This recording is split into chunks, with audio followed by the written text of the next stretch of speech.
تاکید خود ائمہ کی طرف سے آئی کہ امیر شخص ہو تو کم سے کم سال میں 2 دفعہ زیارت کے لیے جائے، اور اگر ممکن ہو تو غریب شخص ہو. غریب شخص سے مراد عام طور پر دیگر شہروں میں رہنے والے بھی ہو سکتے ہیں عراق کے، جن کے لیے جانا نسبتاً آسان ہے اور اتنے پیسے بھی خرچ نہیں ہوتے ہیں.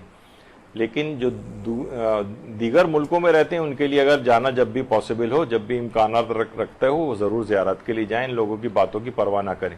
یہی وجہ ہے کہ آیت اللہ شیخ جواد ملکی تبریزی، جو امام خمینی کے عرفانیات کے اساتذہ میں سے تھے، وہ یہ فرماتے ہیں کہ مومنین کو چاہیے کہ 20 سفر کو، یعنی 40 کے دن حضور و ماتم کا قرار دے کر امام حسین کی زیارت کو جائیں، خواہ پوری عمر میں ایک بار ہی کیوں نہ ہو.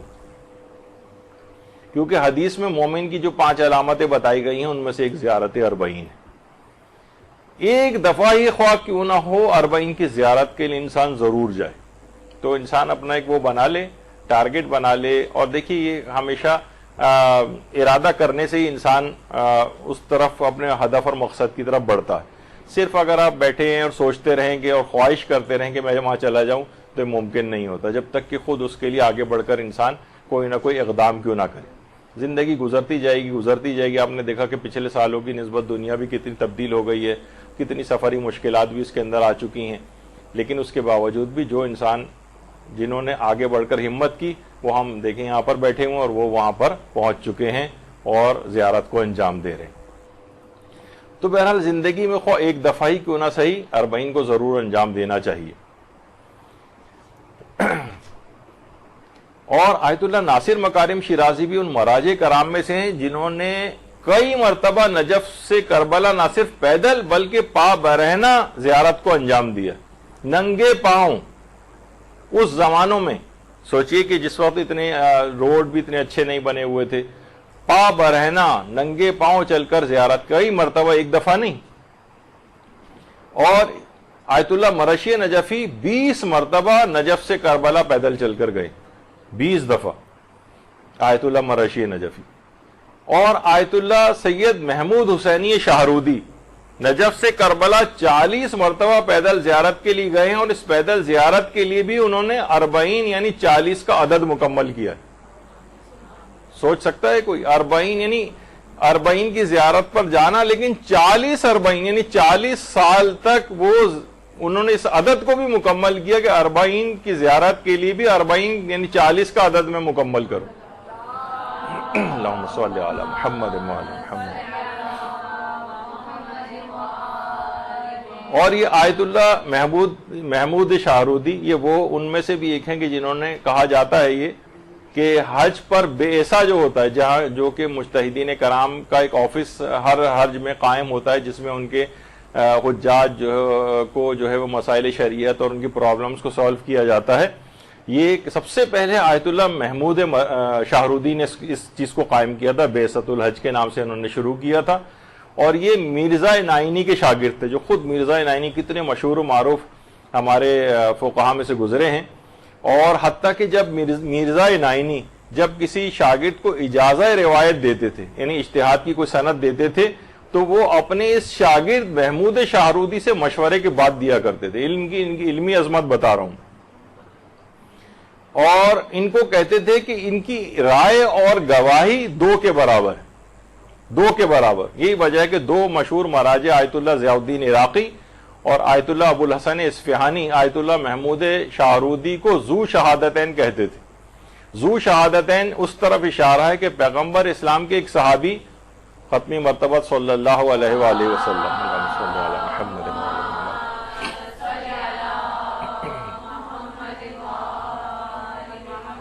خزیمہ بن ثابت، ان کی ایک کی گواہی کو پیغمبر اسلام نے 2 کے برابر قرار دیا تھا. کہ خزیمہ کہ پیغمبر نے گھوڑے والا ایک واقعہ ہے کہ کسی سے خریدا تھا، اس کو پیسے دے دیے تھے، اور گھوڑے کا نام تھا مرتجز.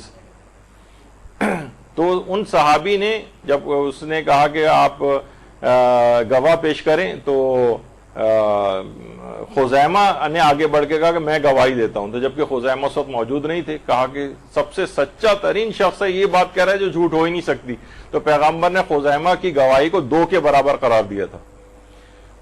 تو مرزا نائینی ان کو کہتے تھے کہ تمہاری ایک کی گواہی دو کے برابر ہے. جب ہی آیت اللہ ضیاء الدین عراقی اور آیت اللہ ابو الحسن اصفہانی ان کو ذو شہادتین کے نام سے پکارتے تھے. تو یہ وہ عظیم ترین شخصیت ہیں کہ جنہوں نے اس 40 کے اوپر پیدل چلنے کے لیے بھی اس 40 کا عدد جو ہے وہ مکمل کیا, یعنی 40 سال تک یہ 40 کے موقع پر پیدل نجف سے کربلا جاتے رہے. بڑی عظیم شخصیت. اور اس قدر تاکید ہے کہ ابو جارود صحابی فرماتے ہیں کہ چھٹے امام نے مجھ سے فرمایا کہ تمہارے اور قبر حسین کے درمیان کتنا فاصلہ ہے؟ تو راوی نے کہا کہ سواری کے ساتھ 1 دن, اور اگر پیدل جاؤں تو 1 دن اور دوسرے دن کا کچھ حصہ مجھے لگتا ہے پہنچنے میں. امام نے فرمایا پھر تو تم ہر جمعہ ہی جاتے ہوں گے؟ تو میں نے کہا نہیں ابن رسول اللہ, میں تو سال میں 1 مرتبہ جاتا ہوں. تو امام نے فرمایا تم نے کتنا بڑا ظلم کیا, اگر قبر حسین ہم سے قریب ہوتی تو تم ہمیں اس سے جدا نہ پاتے. یعنی جو جا سکتا ہو اتنا کم نہ جائے کہ بس ٹھیک ہے میں ہو کے تو آ گیا ہوں سال میں 1 دفعہ. جس کے امکانات زیادہ ہوں اسے زیادہ سے زیادہ زیارت امام حسین کے لیے جانا چاہیے. امام نے کہا تم نے بڑا ظلم کیا, اتنے کم جاتے ہو وہاں پر. تو لوگوں کی باتوں کی اس میں بالکل پرواہ نہیں کرنی چاہیے. جو دیگر اپنے احکام اور ذمہ داریاں ہیں انسان مالی وہ بھی پورا کرے, لیکن اس کی ادائیگی کے ساتھ ساتھ وہ زیارت امام حسین کے لیے بھی جاتا رہے. اور آیت اللہ سید محمد تقی طباطبائی قمی یہ بھی نجف سے کربلا پیدل اس انداز سے جایا کرتے تھے. اور یہ وہ عظیم شخصیت ہیں آیت اللہ سید محمد تقی طباطبائی قمی کہ آیت اللہ خوئی نے اپنی زندگی میں صرف 3 افراد کو اجازہ روایت دیا تھا, یعنی اجتہاد کی سند جسے کہا جاتا ہے. ان میں ایک آیت اللہ سید تقی طباطبائی قمی تھے, دوسرا مرزا علی فلسفی, اور تیسرا آیت اللہ سیستانی. آیت اللہ خوئی نے صرف 3 اجازہ اجتہاد دی, جن میں سے ایک یہ شخصیت ہے آیت اللہ تقی طباطبائی قمی. بہت عظیم مرجع ہیں. اور یہ آیت اللہ سید محمد شاہرودی, یعنی بڑے بڑے ہمارے علماء مراجع لیول کے, وہ اس سفر کی پابندی کرتے رہے نجف سے کربلا پیدل جانے کی.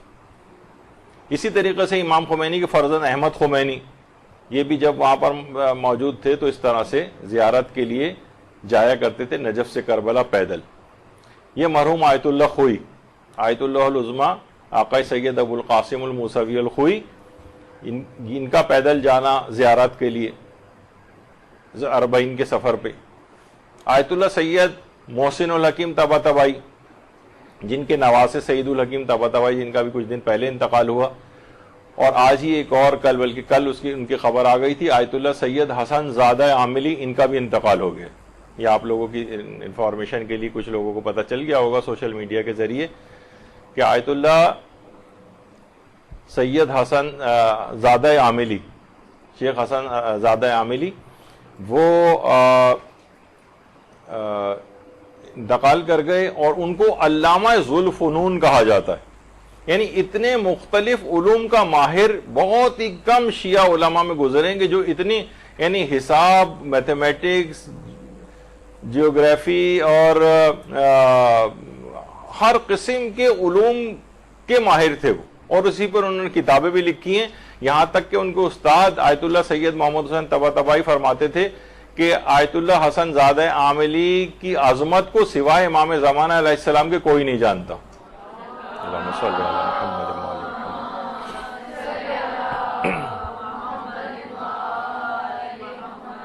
تو بہرحال اس لحاظ سے, اور اسی دوران جب میری گفتگو چل رہی ہو اب زیر لب اگر ان کے لیے ایک سورہ فاتحہ بھی ساتھ ساتھ پڑھتی رہیں تو بہت اچھا ہے. اچھا, اب جو کہ آیت اللہ محسن الحکیم طباطبائی یہ پیدل اس طرح سے زیارات کے اوپر جو ہے وہ جاتے تھے, اور یہ بھی آیت اللہ شاہرودی ہی ہیں. اچھا, ایک آیت اللہ شیخ ابو تراب آل آقا کرمان شاہی, یہ نجف سے کربلا پیدل جاتے ہوئے. اچھا, یہ اور بتا دی جائے چیز کہ یہ آیت اللہ کرمان شاہی انہی سے ملتی جلتی ایک شکل کہ آیت اللہ شیخ جواد تبریزی بھی. آیت اللہ شیخ جواد تبریزی یہ ہیں اور آیت اللہ کرمان شاہ یہ ہیں. دونوں کی شکلوں کی مشابہت کی وجہ سے انٹرنیٹ پر ایک غلط تصویر کے آیت اللہ مرزا جواد تبریزی کے نام سے چل پڑی، جبکہ یہ شیخ ابو تراب آل آقا کرمان شاہی کی تصویر. لوگ عام طور پر اس کو لگا رہے ہیں کہ آیت اللہ شیخ جواد تبریزی کی ہے، جبکہ یہ شیخ جواد تبریزی نہیں ہے یہ، بلکہ یہ شیخ ابو تراب آل آقا کرمان شاہی. تو بہرحال یہ ایک چیز بتا دی جائے، کیونکہ انٹرنیٹ پہ بہت سی چیزیں اس کو لوگ پھر دیکھ کے اسی کو ہی بار بار اپلوڈ کر رہے ہوتے ہیں ان کے نام سے، جبکہ یہ چیز غلط ہے، یہ اس پہ کراس لگ جانا چاہیے، یہ ان کی تصویر نہیں ہے شیخ جواد تبریزی کی. اچھا، اسی طرح سے آیت اللہ سید محمد مہدی بحر العلوم، یہ اتنے بڑے ہمارے عالم تھے کہ ان کے متعلق گمان ہونے لگا تھا، اور اہل سنت حضرات ان کو ان کے تقدس مابی وغیرہ کو دیکھ کے دھوکہ کھا گئے تھے کہ شاید امام مہدی یہی ہیں. آیت اللہ سید محمد مہدی بحر العلوم، بحر العلوم لقب تھا ان کا، نام مہدی تھا، علم میں بھی اور تقدس کے اندر اتنے زیادہ تھے. اچھا، ایک وہاں پر آپ نے دیکھا ہوگا کہ ایک دستہ آتا ہے کہ جو کہ تیزی کے ساتھ دوڑتا ہوا آتا ہے حرم میں، اور دوڑتا ہوا عزاداری کرتا ہوا باہر نکلتا ہے. یہ بڑا فوق العادہ اور بڑا عجیب و غریب ایک غم انگیز ایک سما ہوتا ہے وہاں پر. یہ دستہ تویریج کہلاتا ہے، توئے واو رے یہ جیم، تویریج. اچھا، یہ ایک تویریج ایک 20 کلومیٹر کے فاصلے پر کربلا سے ایک جگہ ہے، وہاں سے وہ لوگ آتے ہیں اور اس کے بعد پھر خیمہ گاہ، پھر وہاں سے پیدل دوڑتے ہوئے آتے ہیں اور دوڑتے تیز رفتاری کے ساتھ ماتم کرتے ہوئے یہاں سے نکلتے ہیں. اور آیت اللہ سعید الحکیم طباطبائی نے دستہ تویریج کے لیے کہا کہ ان کا یہ دوڑ کر آنا یہ بھی شاعر حسینیہ میں سے. آیت اللہ سید محمد مہدی بحر العلوم عزاداری کے لیے عاشور کے موقع پر ایک دفعہ کھڑے ہوئے تھے، تو لوگوں نے دیکھا کہ جب دستہ تویریج دوڑتا ہوا یہاں سے گزرا تو ان آیت اللہ مہدی بحر العلوم نے امامہ اتار کے اپنا نیچے پھینکا، اور زار و قطار اس قدر، حالانکہ بہت بزرگ ہو چکے تھے لیکن انہی کے ساتھ دوڑتے ہوئے اور اس طرح سے انہوں نے عزاداری کرتے ہوئے اپنا حال، یعنی ان کا بہت برا ہو گیا. لوگ ان کو کھینچ کر باہر لے کر آئے اور کہا کہ آغا اس سے پہلے تو کبھی آپ نے ایسا نہیں کیا. تو یہ دستہ تویریج کو دیکھ کر یہ آپ اس کے اندر اس انداز سے دوڑتے ہوئے کیوں اس کے اندر شامل ہوئے؟ تو انہوں نے کہا کہ میں تمہیں کیا بتاؤں کہ میں نے دیکھا کہ خود امام زمانہ علیہ السلام اس دستہ تویریج کے اندر، اللہم صلی علی محمد و آل محمد، وہ اس میں اس انداز سے ماتم کر رہے ہیں اور عزاداری کر رہے ہیں. اس کے بعد سے دستہ تویریج جو ہے یہ بہت ہی وہاں پر ایک بہت شہرت رکھتا ہے، اور اس کی ایک بڑی خصوصیت ہے کہ اس کے اندر اتنے بڑے بزرگ عارف نے خود امام زمانہ علیہ السلام کو شامل ہو کر عزاداری اور ماتم کرتے ہوئے دیکھا. تو آیت اللہ سید محمد مہدی بحر العلوم وہ بھی اس طرح سے اس کے اندر شامل ہوتے تھے، اور یہی دستہ تویریج ابھی اربعین کے موقع پر بھی اس میں بھی آتا ہے، اور اربعین کے موقع پر بھی اسی انداز سے دوڑتا ہوا آتا ہے. اچھا، اسی طرح سے پھر آیت اللہ موسوی جزائری ہیں جو اہواز کے امام جمعہ اور جماعت تھے، وہ یعنی مراجع اور علماء اس طرح سے آتے ہیں. آیت اللہ امام خمینی کے جو بیٹے تھے مصطفیٰ خمینی، جن کو عراق میں شہید کر دیا گیا تھا، وہ بھی اس طرح سے آتے تھے اور تمام زائرین کی خدمت کرتے ہوئے، ان کے لیے کھانے پکاتے ہوئے سفر میں ان خدمات کو انجام دیتے تھے. اور آیت اللہ سعید الحکیم طباطبائی یہ تو آتے تھے جس قدر بھی ان کے لیے ممکن ہوتا تھا، نجف سے کربلا پیدل بھی چلتے تھے، اور زائرین وغیرہ کے لیے ویل چیئرز بھی چلاتے تھے. ابھی کچھ ہی عرصے پہلے، جن کے کچھ دن پہلے انتقال ہوا ان کا، تو اتنے بڑے علماء اور مراجع اس قدر آ کر یعنی اربعین کی کس قدر عظمت ہوگی جس کو پہچانتے ہوئے آ کر ان خدمات کو انجام دے رہے ہیں.